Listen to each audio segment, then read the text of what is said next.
সকালবেলা উঠেই তো আমাদের মাথায় একটা চিন্তা ঢুকে যায় যে কী দিয়ে পোলা মেয়ারে ভাত দিমো, কী দিয়ে ভাত খামো, কী দিয়ে ভাত খামো। তে ডিম তো কম্পালসারি সবার ফ্রিজেই থাকে। 3টে ডিম বের করলাম ফ্রিজ থেকে, বাই করে বাইঙ্গে মেয়ে আবার পেঁয়াজ ছাড়া ডিম পুষ খায়।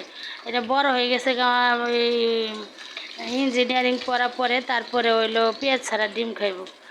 পরে হলো পেঁয়াজ ছাড়া 3টে ডিম বাইঙ্গে বাজি করলাম, বা এই যে পেঁয়াজ ছাড়া বাজি কইরা তারপরে হলো রাত্রের তেলাপিয়া মাছের তরকারি ছিল বাসি,